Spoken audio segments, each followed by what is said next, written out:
Welcome to One Shots, a Dum Dums and Dice podcast where professional voiceover actors and improvisers tackle one-shot stories created in a variety of hit RPGs. I'm your host, DJ One Shot 2.0, and I'm here to welcome you to the Nightmare Before Squigmas, a journey into the orkish side of the 41st millennium using the Goblin Quest RPG. What happens when dum-dums play a group of Gretchin trying to save Squigmas and avenge the Red Gobbo? Nobody knows, 'cause it's One Shots, Goblin Quest Edition. I hope you've all been dreaming of a red Squigmas, because that is indeed what it is going to be. Welcome back to the Nightmare Before Squigmas as our intrepid grots attempt to save Squigmas for all the little grots out there in the world by reclaiming the mantle of the Red Gobbo and delivering presents to all the good little grots of the world. Where we last left off, our heroes being a very broad term, were on the heels of Jake Skellington, a Drukhari warrior who had stolen the mantle of the Red Gobbo, destroyed the house of Clork Griswold, murdered the man himself, and was taking off in his massive, heavily modified custom raider known as a Tantalus in 40k terms, but in our terms, a sleigh as named by the orcs, wink. The grots managed to infiltrate at great cost.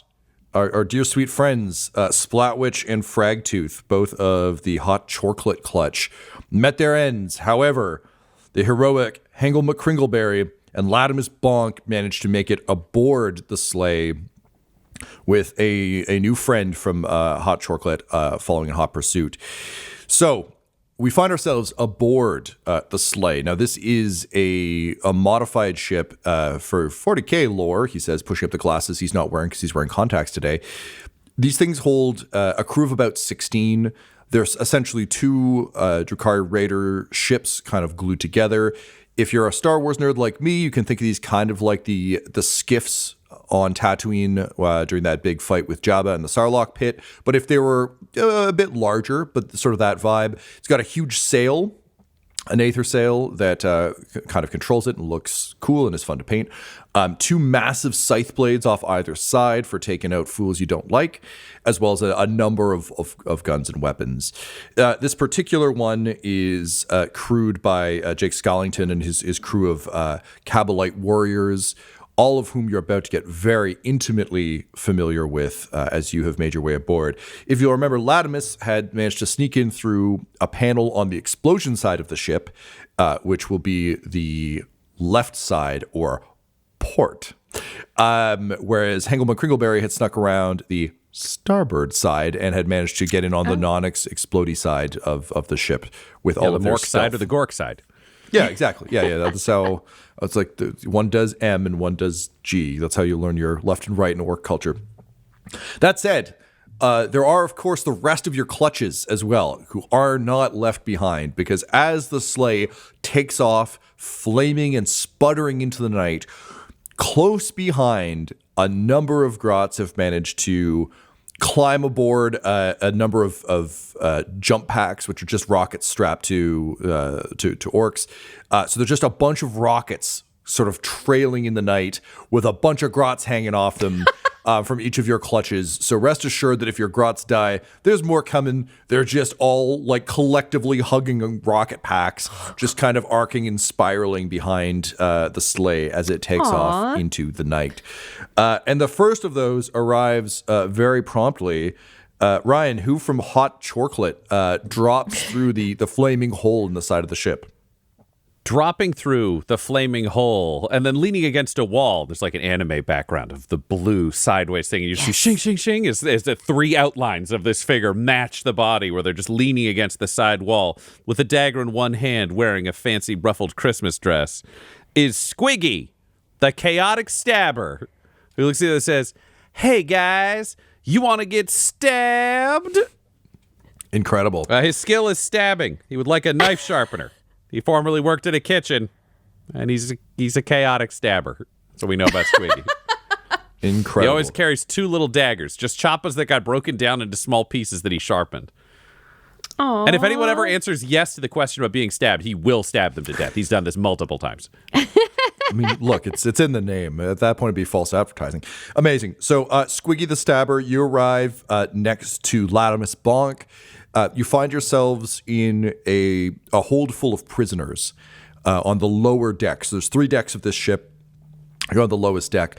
To be clear, this thing still isn't huge. These are kind of sort of like a large sailboat situation. So it's not like a massive thing, but there's a small row of cells, and you can see there's a few humans and a couple of orcs who are all in their cells, very much in a kind of like surprised but also kind of broken prisoner kind of way, as they just kind of look through the glowing embers of the flaming hole in the side of the ship.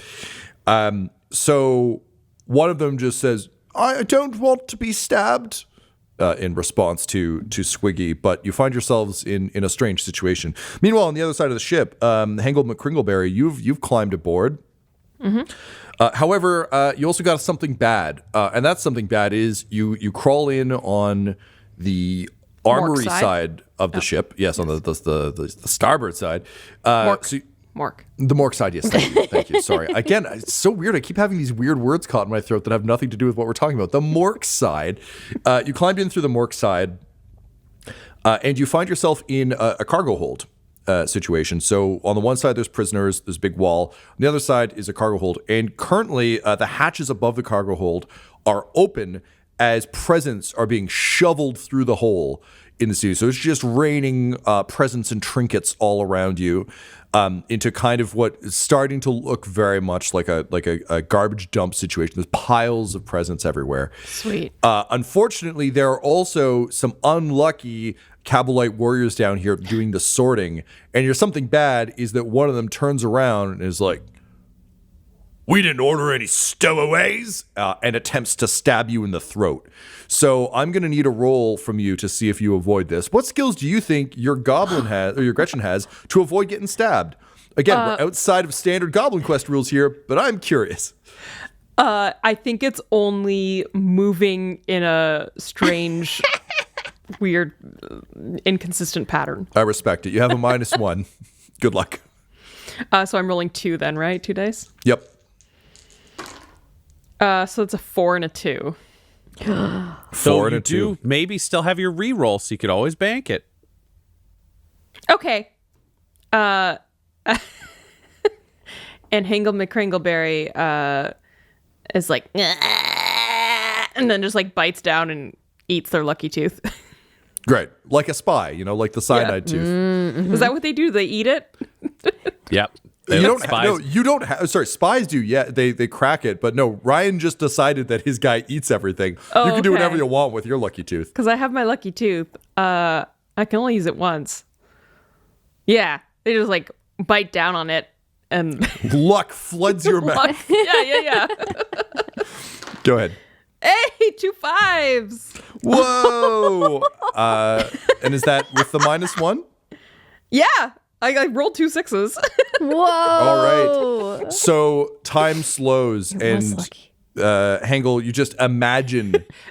There was like, to pull this reference, there's like a voice in like somewhere in like Hangle McCringleberry's like subconscious that just said, "The hatches are open," and so they like turned and saw. Amazing. So you turn. That's Blade a Star comes, Fox 64 reference. Right, I love it. You do a barrel take your roll word out of the for it. way as the blade comes just shinging past your head. It's a good thing you're not wearing those SpyX night vision goggles or whatever, because they really would have gotten broken if you'd gotten hit by that knife. But the knife misses you, and you manage to dive headfirst into the pile of toys and packages just disappearing into the gifts. So we've entered the next stage of your journey, Grotz. You've made it aboard the sleigh. You have 3 objectives, as you did previously. You need to fight your way through to Jack Skellington. You need to battle and to defeat the imposter. And then you have to decide which of you becomes the Red Gobbo. So those are your 3 objectives. The third one is a result of the first 2, so we're going to leave that one for now. But stage 1, find Jake. Step 2, kill him. How do you go about this? Latimus is next to Squiggy, and she holds up the Christmas knife and is like, yay knives! Yeah, we could do some real good stabbings, but here's what I'm thinking. You and me, maybe we don't got to be the front lines. If we let these orcs free, and then we let these humans free, the orcs can shove the humans, and then all go fight. And anybody who doesn't fight, we can get them stabbed. Yeah, I think that's a great Squigmas gesture to let everyone go free. That'll be their present. And then if they don't be nice, extra presents of stabbings. Yeah, the first present is they get to go free, and the second present is they get to die first. Merry Squigmas. Okay, I'm going to stab these locks. It's just gone over, and it's lock picking with knives, just stabbing into these locks. So, Squiggy, you're going to try and stab, lockpick your way to glory. I think for the purposes of my own brain, Hingle McCringleberry will say that as you sneak your way through the presents and things, you're able to kind of stumble through a small vent into the prisoner space. So you're back with the rest of the Gretchins. All right, so Squiggy's going for the locks with knives. Latimus, how are you going to try and get the prisoners out? Latimus is looking around for some keys because occasionally keys can be part of holiday decor.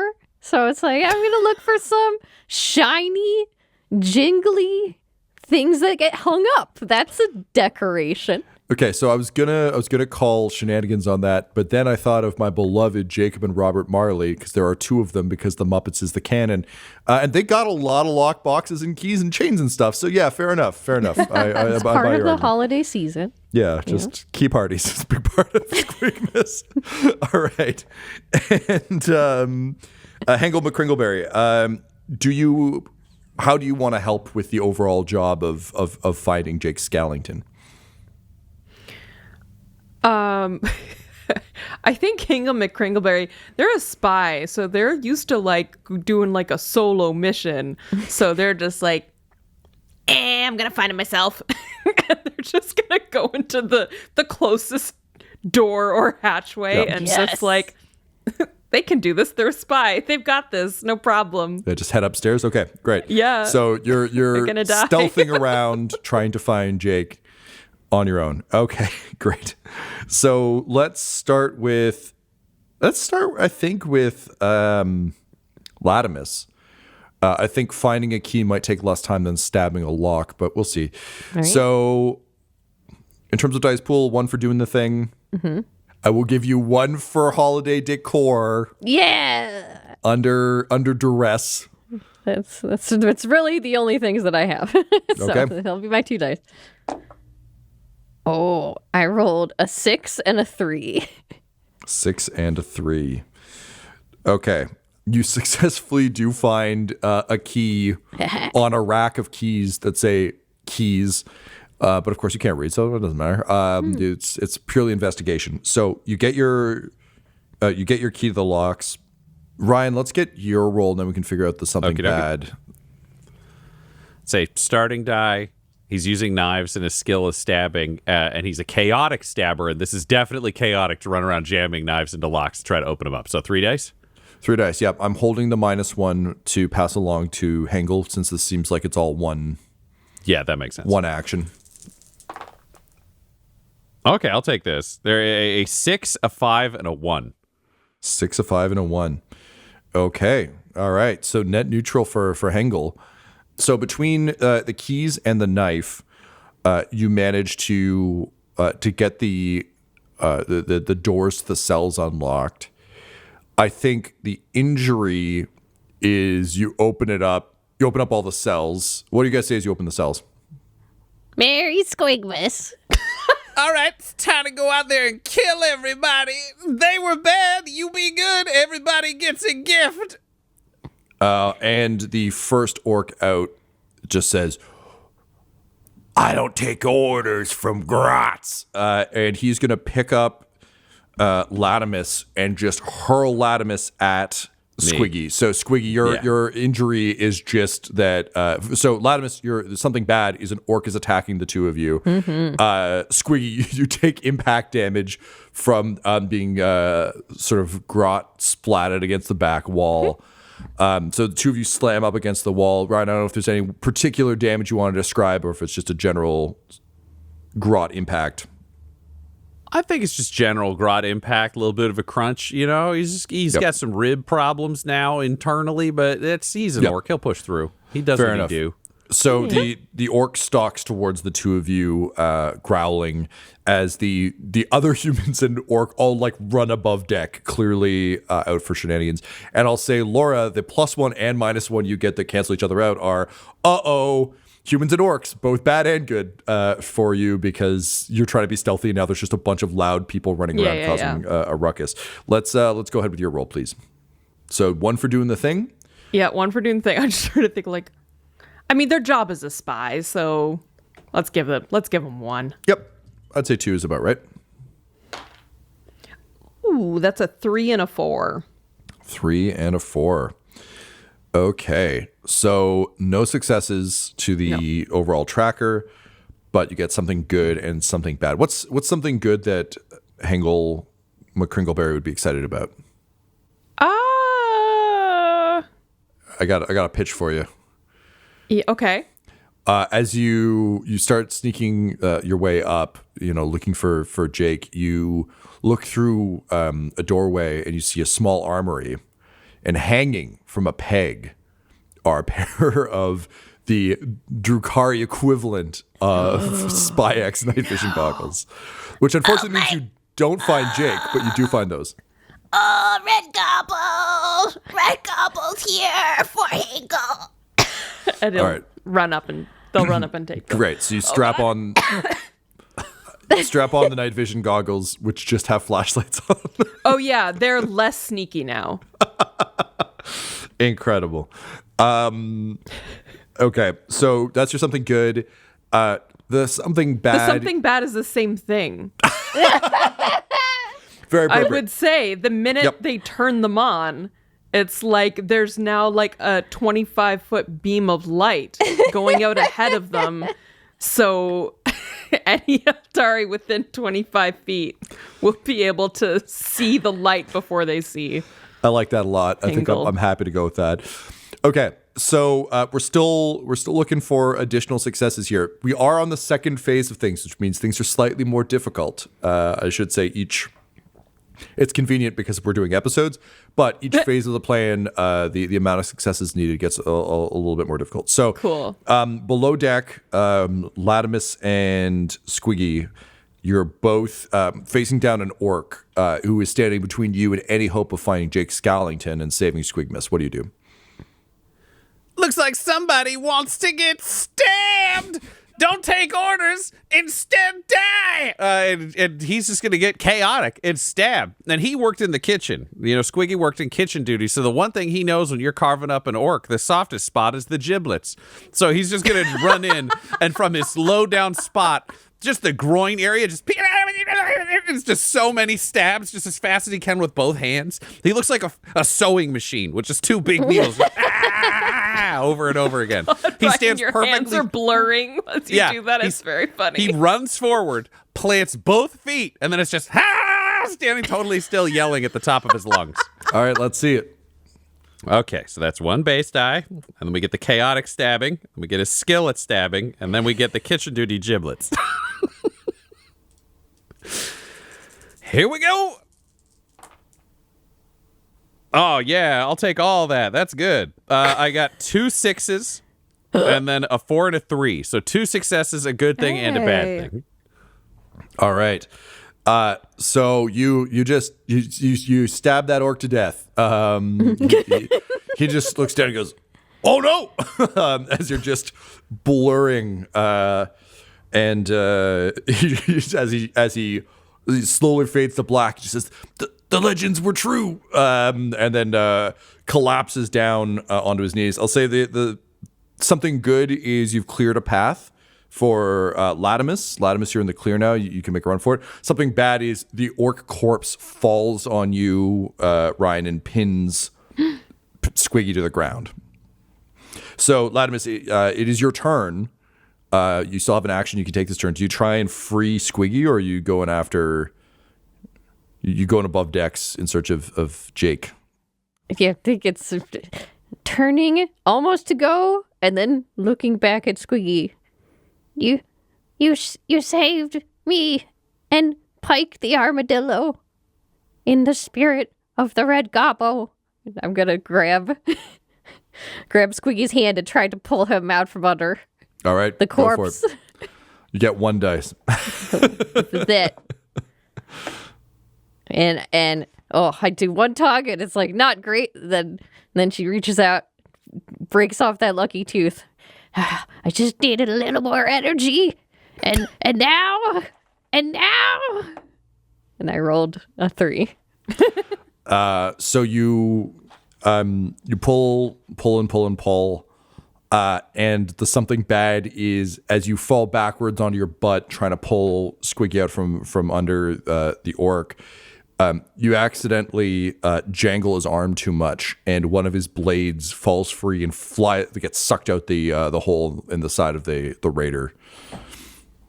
So he's down to one dagger. Why? Meanwhile, Hangle McCringleberry, with your blindingly bright lights, let's see if you can find where Jake is hiding below decks. Okay. Somehow it's that combination of the Mission Impossible theme, but I think it's also that Universal Studios theme with the 2 giant spotlights moving back and forth as you look around. Yes. They're just overlaid. It sounds terrible. So I would say Hingle would automatically get another die from being like a spy and doing spy stuff, but I think I should take away that die for the goggles. For the blinding lights? Yeah, that's fair. Yeah, I think it negates that skill. So we're going with 1. That's a 5. Man, Hingle's never gonna die. Live forever. All right. That is enough successes to put you up and over. Engel, you make your way above deck, and it's just like one of those, like they do it in the Pirates of the Caribbean movies a lot, where it's just like one person dramatically, emerges from below decks. So it's that, but You're not Jack Sparrow or someone. You're just a single grot with giant headlights.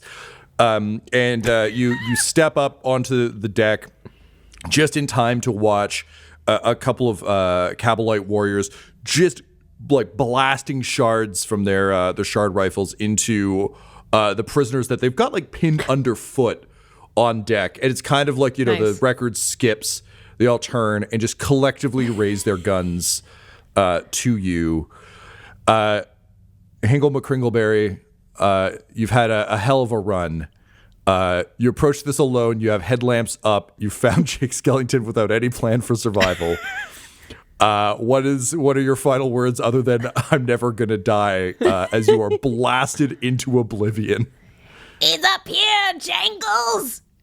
And Avenge me! Yeah, and then it's just like Sonny Corleone, just shard blasts nonstop.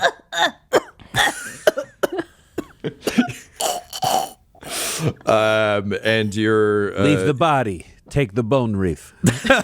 yeah, you fall to the ground. As you do so, the bone reef bounces off you, falls over the edge, and swoops back through and lands on a new grot.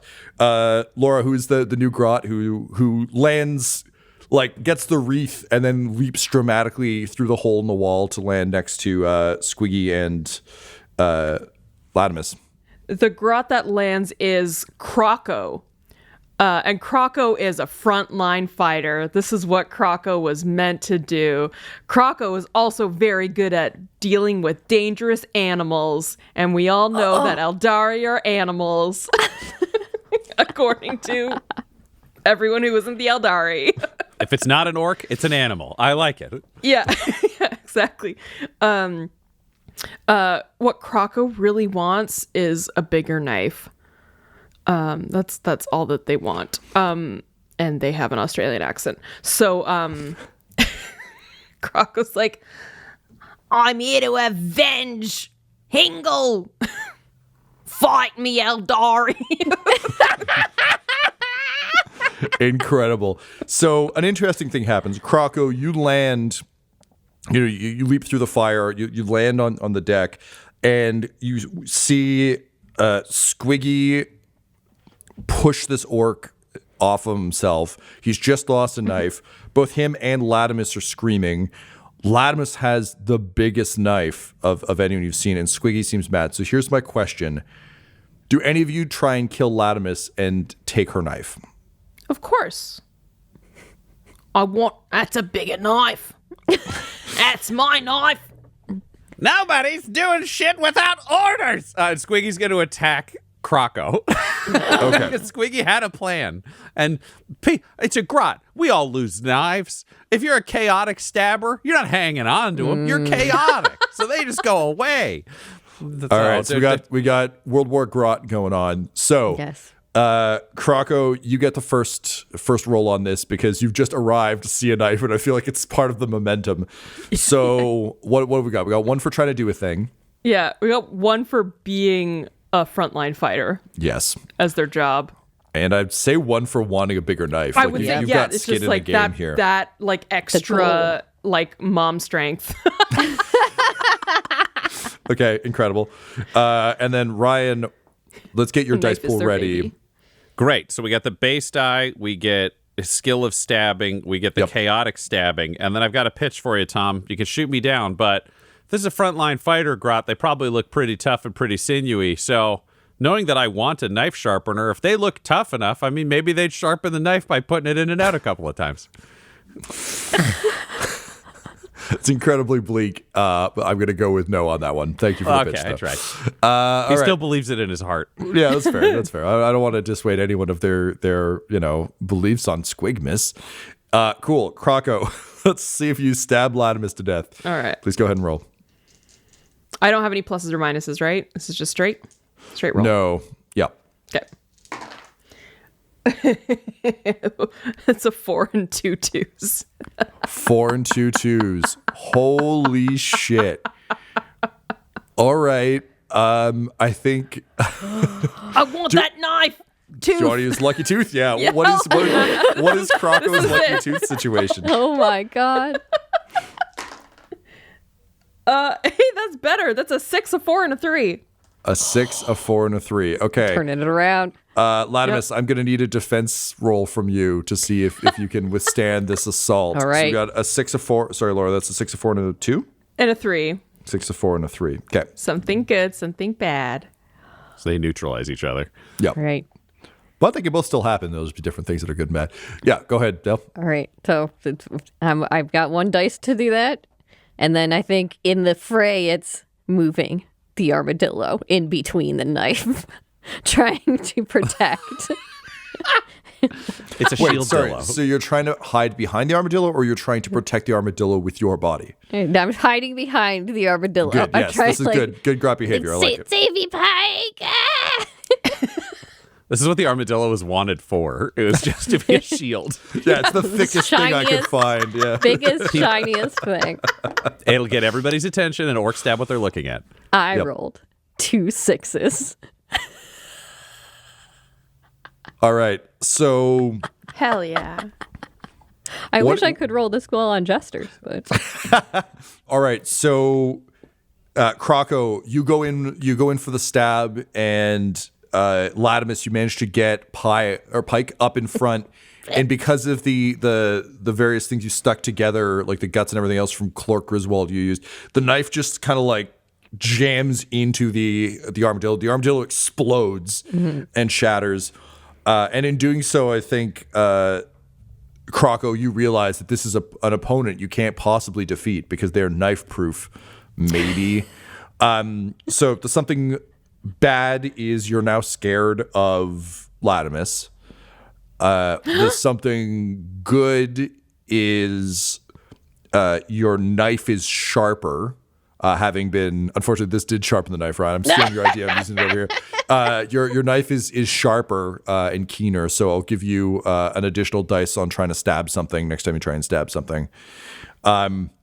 However, we now need to go ahead with Squiggy and see what happens. Yep. So to I'm the just result.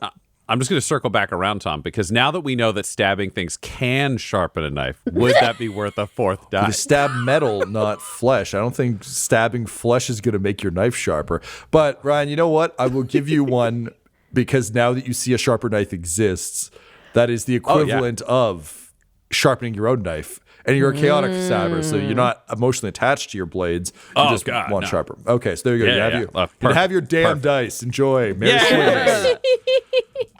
You filthy animals. Okay, I'm gonna. It was 2 successes. No, I like that actually. That's really stupid. I thought I was gonna die, but this is even funnier. Okay, I have. Oh no, those are injuries. He would just die immediately. So I'm gonna do his lucky tooth. So instead of the traditional lucky tooth with my dear boy, because he imagined himself just lunging in and stabbing and getting the kill but dying, and that isn't what he wants. So he jumps up into a pirouette, raising his knife over his head.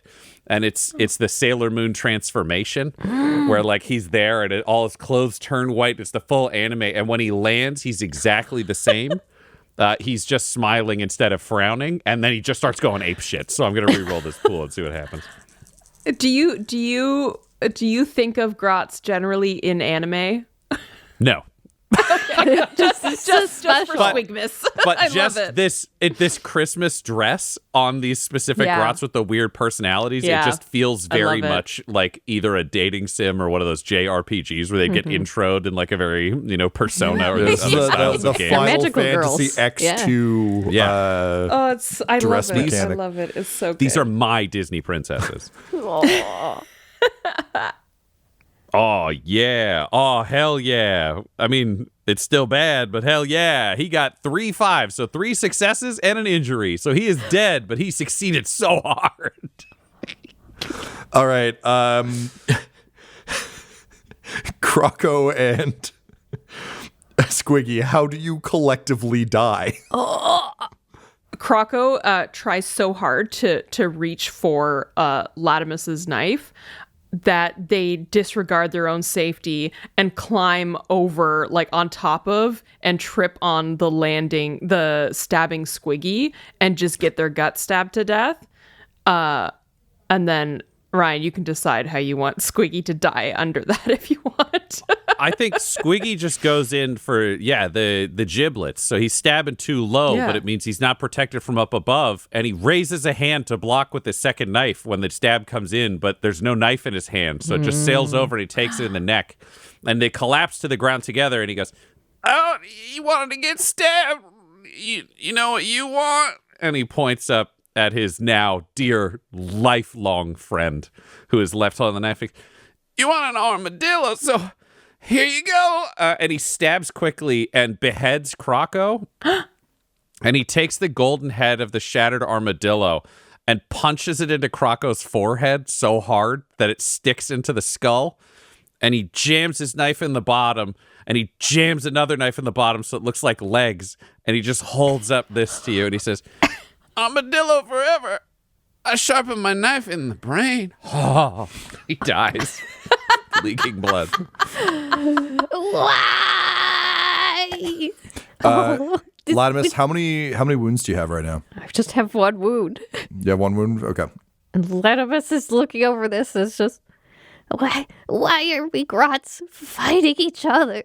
We need to save Squigmas for all the little grots. Why? And with the Squigmas, the spirit in your heart, and also the real threat that, absolutely, we don't need to be fighting each other. We need to be fighting for Squigmas. You take your knife. Do you take the head armadillo or do you leave it?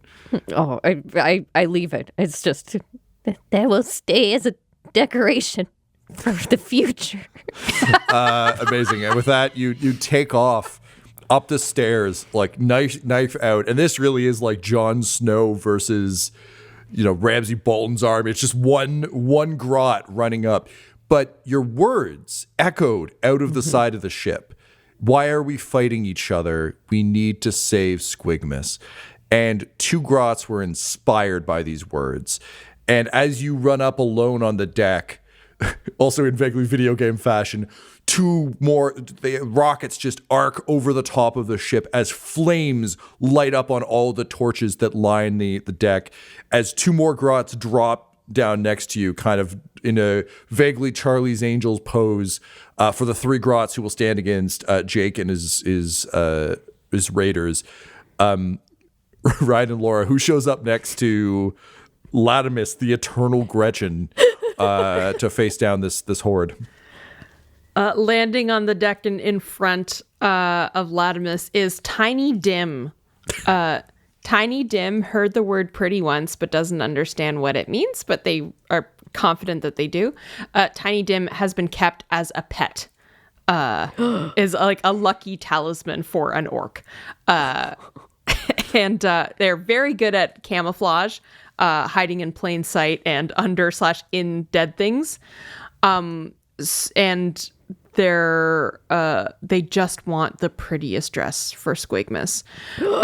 So because they're very good at hiding in and under dead things, it's like they land and then crawl under Squiggy and pop up amongst the viscera and gore, and being like, take the wreath from Croco and just say, Latimus is right. We have to work together. That's a really pretty dress. Let's band together and get my own pretty dress. Right. And who does Tiny Dim say that's a pretty dress to, Ryan? Landing and hopping because he only has 1 leg. Is a Gretchin everyone would recognize. 2 Legs Johnson. He only has 1 leg, but his name is 2 Legs Johnson.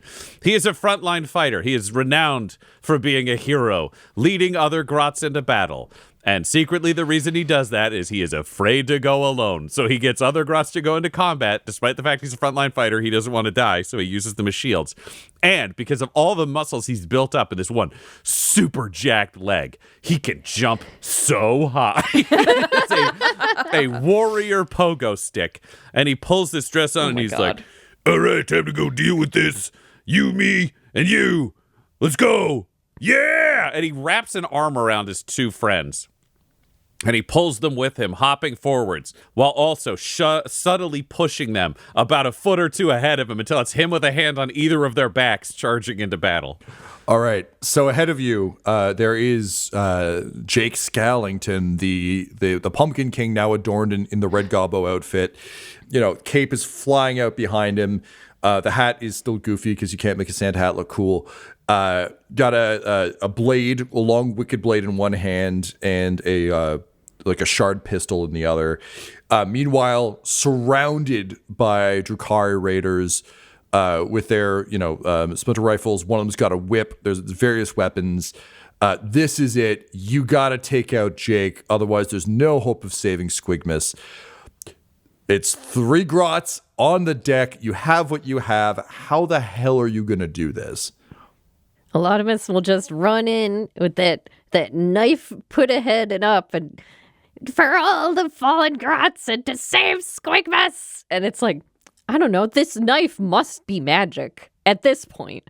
This has to be a magic knife that we got from Clork, because that's the only thing that explains everything we've gotten to this point. So it's right, knife first, knife out, run. Running Knifing. in for a stab. Okay. How about you, Tiny Dim? Tiny Dim is going to melt back into the wall to camouflage, and is going to shuffle themselves around Going to for get a war shimmy? yeah, exactly, to behind I Jake will also Scallington.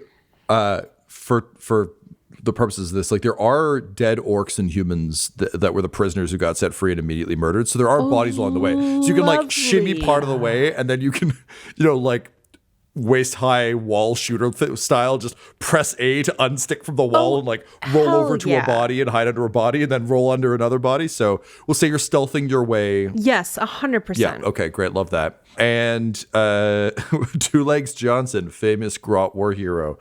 What do you do? Is this like the bridge, Tom? What is this space? Because we're in the captive space. We're moving forward. We made your way up. We're on the top deck. So this is just, think pirate ship deck. You've come up from underneath or dropped down from the sky or surprisingly burst out of guts because you were secretly there the whole time. We just didn't see you because you're tiny dim, and made your way forward. So you can think of it in sort of pirate ship deck terms as like you came out of the captain's quarters and now you're just looking at a full deck. Navigation's behind you. So basically looking straight ahead, this thing has two decks because it's like a dual raider. There's a big central mast with the aether sail. Night sky on either side of you. There's torches now lighting up the deck so you can all see. Because none of you have Spy X goggles anymore, so you can't get that benefit. In terms of navigation, there's I think the controls are up at the front. I always imagine from the models that there's like one Drukhari up front just like driving around. So it's not like a pirate ship where you have the wheel at the back. It is more like I'm driving a giant motorcycle kind of situation. So there's someone piloting up front. Behind you, there is sort of a large cabin that would be sort of Jake's command space. And then below deck is, again, like the presence in the hold, prisoner deck, and then the engines are at the back. Great. Knowing he's got these two other grots going into battle, it's time to use the mob as a distraction and do the smart thing, which is he is going to hop with all his might. Knowing he's a frontline fighter, he'd have his little grot blasta and like a pipe that broke off of something. And his whole plan is to hop with all his might and come down and just blaze his gun into the navigation station and just start smashing the shit out of the controls with a pipe. His whole theory is if I can bring the plane down, then we're good. He's just got to land the sleigh to get away. Awesome. Okay. Let's see how this plays out. So first up, we've got Latimus. Now, Latimus, before you can do any stabbing, you are a melee combatant rushing a bunch of ranged weapon-wielding folks.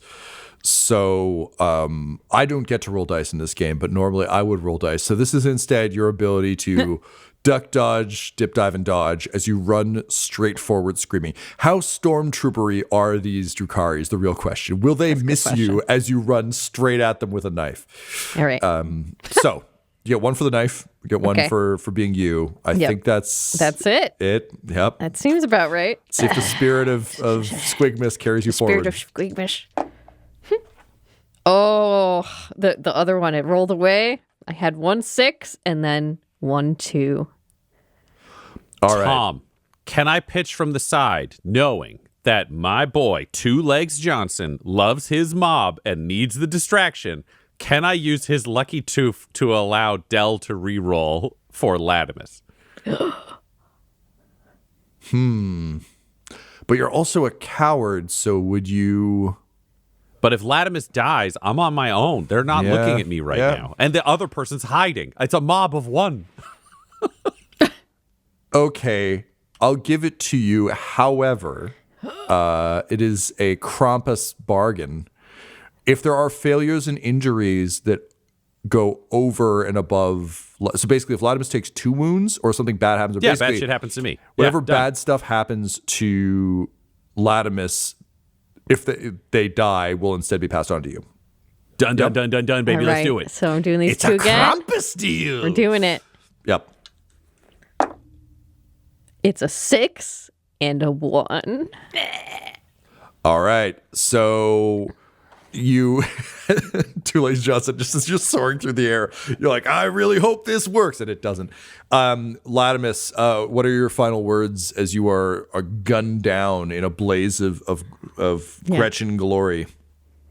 Latimus is just getting filled with holes, but keeps trying to step forward and trying to put that knife out and a little more step forward. And then, I couldn't stab. I'm sorry, Squeaky. This is the last Squigmas. And then falls forward and splat. Oh, the first real tragedy of the game.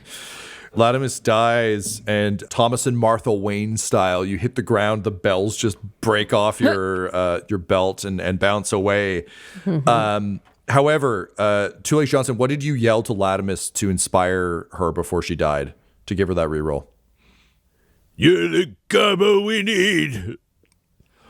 And although Latimus wasn't, those words did reach the ears of a different bonk, Gretchin, who leaps off of their rocket pack and lands picking up the bell that bounced away.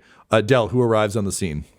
Arriving on the scene as he leans down to pick up the bell, which is attached to a belt, which he then steps on, which gets out from under his foot. So then he falls on his face, is Jerry Bonk.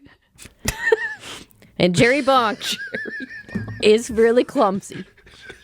Jerry Bonk is good at screwing stuff up. And what does Jerry Bonk want for Squigmas? To be with friends. You know, to have some friends. Guys, I love Jerry. I would die for Jerry Bonk. Well, if that's true, you're going to, because that guy's fun. Yeah, all right. Okay. So Jerry Bonk arrives, picks up the bells, and is just happy to be amongst friends. Let's see what happens with Tiny Dim and Two Legs Johnson. So Tiny Dim, let's go with you first. Let's see how well you fade into the background. Cool. So 1 just for trying to do a thing. Mm-hmm. 1 for Being very good at hiding in plain sight yep. / camouflage. That's it. I was going to say, I have a can't pitch argue from the for anything side. else. Could we add +1? Because I think our Latimus who died did get a 6 that didn't add up to anything and was very distracting between that and the yelling one-legged grot jumping into the air. I mean, I was going to count that as a success to your overall mission, but I like your version more. So no success. Yes, you get an additional dice. An additional die? Okay. Yep. Come on, Tiny Dim. Dim is definitely gonna be like, No, I can't die before I get my prettiest dress. and take that lucky tooth and reroll again. Sure thing. Oh, it's not quite as bad. 642. 642. All right. Tiny Dim, you're moving forward. You're being super stealthy. You scooch along the side. You almost get killed, but you remember you need that dress. Yeah. So you dive forward under a body, and then you roll under another body, pull it up on top of you, and then just like wait, because you got to take a moment under each one. Otherwise, the thing doesn't work. Unfortunately, that one groans. And one of the raiders turns and says, "Ugh, not dead yet," and just like fires a shot through the body to coup de grace. Unfortunately, you're hiding under the body, so the bullet just like blows a hole through your shoulder. But you're still alive, still there. That said, something good happens. So the body twitches and dies, and the shard that coup de grace this guy also like blew a chunk of bone off that feels like a pretty decent little shiv. So you pick up a bone shiv. Part of one of my bones that I can use as a shiv now? It could be, yeah. I was gonna say it's the corpse on top of you, but if you want it to be one of your bones, I think that's totally reasonable. Yeah, I can blown out my shoulder. That's fine. Great. All right. So yeah, you pull a bone shiv out like you're Wolverine. And if there's anything I know about playing The Last of Us a lot, if you can sneak up behind anyone with a shiv and press triangle, that's lights out. So you're something good as you now have a weapon that will assist you in stealth murder. Drakari Warrior is distracted on the coup de grace, and we'll say that's an overall success because they're looking at a corpse. They're not shooting at either Two Legs Johnson or Jerry. So mildly distracted, a lot of stuff going on. Great. That gets us one success on our track. Okay. Two Legs Johnson, let's see how your attack the navigation systems goes. Great. So we got a die for the base attack. We get a die because I can jump really high. Real high. We get a die because I'm using a mob to distract the enemy. And I would sell because he's a frontline fighter with combat experience and he's shooting a stationary station. Yep. A 4th die. Great. And you get a +1 to the result because of Tiny Dim's something good. Oh, nice. All right. Let's see what happens. Ho, we get some weird. All right. So we have 2 successes, something bad, and an injury. Okay. So you come down. You said you're like coming down shooting, right? Oh, yeah. So you come down shooting. blasting the raider kind of in the back. She falls against the controls and slumps over to the side. You just come down with that one beefy leg and just you feel ribcage crunch under you before like hopping off dramatically. You seize control of the controls, and you want to destroy the controls still? Yeah, he's just smashing everything. Yeah. So you start smashing, you're smashing and blasting, like day-to-day, just blasting away. When all of a sudden you feel something slick and wet on your leg. Your injury is the warrior that you shot and crushed the ribcage of manages to slip a dagger through your Achilles.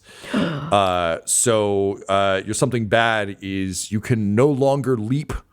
You're now crawling, but you're still hammering away. You still get a couple successes. You can feel the sleigh starting to kind of shake and rumble with the damage you're doing. The Drakari dies next to you. That's her dying gasp. Yeah, and then we get a -1 moving forward. Next, what do you say as your leg collapses beneath you? No matter what you take away from me, I'm still Two-Leg Johnson. And he shoots her in the head and then just starts smashing the navigation thing again. Incredible. And then he points at her legs and he goes, "One of those is mine." Amazing. I can't believe it's come to this, but Jerry. Yes. You stand. Jerry's on the scene. Yeah, you're on the scene. Jake Skellington is striding towards you since you're the only one kind of standing at the back of the deck, weapon raised. What do you do? Well, Jerry is taking in the scene. Obviously, this Drakari is walking up.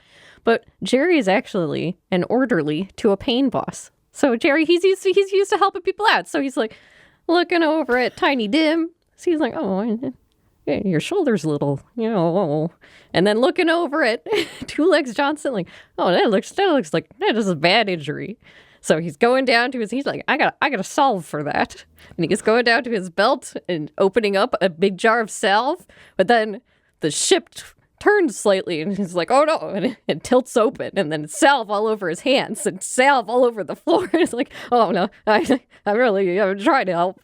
So accidentally making it negative terrain for the Drakari while trying to help friends.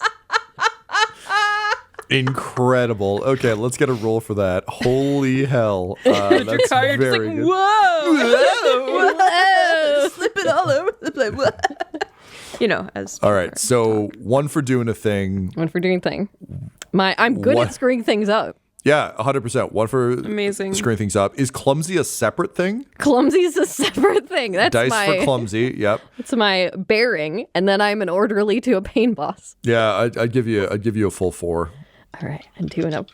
And you have a -1 to the result from Okay. something bad. All right, so this is not a great roll. So slip it. The salve is just falling on the floor and rolling away. And then he's like, "Oh no, I mean, maybe I've got another." And then go into another little bag and opening that, and it's full of lucky teeth from other grots. And like, "Oh, maybe if I grab," and then that just falls on the ground and goes everywhere. Like, oh. So I'm gonna re-roll it. Incredible. And it's a -1. Mm-hmm. All right, so with the -1, it's a 5, 3, 3, 2, which is better than I rolled last time. Oh no. Okay, amazing. You're fumbling teeth, you're fumbling salve, and Jake Skellington just sort of strides towards you, Red Gobbo cape flapping, and he just says, "Foolish little grots. You want to use these wondrous powers to, deliver joy and presents? With warp-infused powers, finally I will be able to travel across space and time. I will use these dark powers to kill Yanid before she is even reborn, and allow Slaanesh to whoa, and you see him slip on the salve. And of course, all Drakari are like super gothed up, like they wear fancy boots and armor and everything else. So he's definitely got like a 2-3 inch heel going on. And he's just slip sliding. And as Edna Mode in The Incredibles taught us, having a cape is not your friend when you're in trouble. So slip sliding, cape's getting in his face. Villain monologue is interrupted. Meanwhile, I don't think, Jerry, you're seeing any of this because you're just fumbling teeth everywhere. And he starts slipping on the teeth. And with a less than dignified, like, his legs go out from under him right as Two Legs Johnson smashes a panel. The entire sleigh cranks to the left or to the Gork side. And Jake Skellington slips and starts sliding down the edge, skittering, reaching back up. And unfortunately, gaining no traction with all this salve everywhere. Now he's just a greasy boy. So he's just sliding down the side. And right before it goes over the edge, Tiny Dim from the shadows, you reach out with your bone shiv and just peg the edge of the Red Gobbo's cape. Like sliding down a chimney, Jake Skellington slips out of the coat and falls screaming off the edge of the sleigh into the night, just yelling, "Ah!" And you hear a splat in the distance. Meanwhile, raiders are falling, slipping. It's just a giant, weird slapstick nightmare as a bunch of the rest of the raiders try and save their leader, fall off the side, and the rest are just pegged in the back by Two Legs Johnson firing from the controls, stabbed by Tiny Dim. And Jerry, you look up to find an empty deck, just your friends. It's a Squigmas miracle. As the ship rights itself slightly, although it is now badly damaged and sort of sputtering through the air. And the three of you find yourselves aboard the sleigh in the Squigmas night sky with a hold full of presents and the cloak of the Red Gobbo, as well as his hat, which fell off and conveniently didn't fall off the edge. It is time for one of you to assume the mantle and, Gork and Mork willing, save Squigmas. Our Nightmare Before Squigmas Goblin Quest adventure features GM Tom McGee, along with players Ryan LaPlante, Laura Hamstra, and Del Borovic. This episode was edited and mixed by Laura Hamstra, and the One Shots logo was created by Decapitated Markers at Decapitated Marker, that's MRKR, on X. This show's theme music is Gothic Trip with Thunder Horse by Damiano Baldoni, and our ad breaks use the tracks No Control and Chiefs by Jazzar, JAHZZAR, all available at freemusicarchive.org. For all things Dum-Dums and Dice, including merchandise and how to join our Patreon, you can visit dumdumdice.com or find us on social media at dumdumdice. That's DUMBDICE. I'm DJ One Shot 2.0. Thank you for listening, and don't forget to smash that subscribe button and show your love to One Shots. Blah, blah, blah, blah.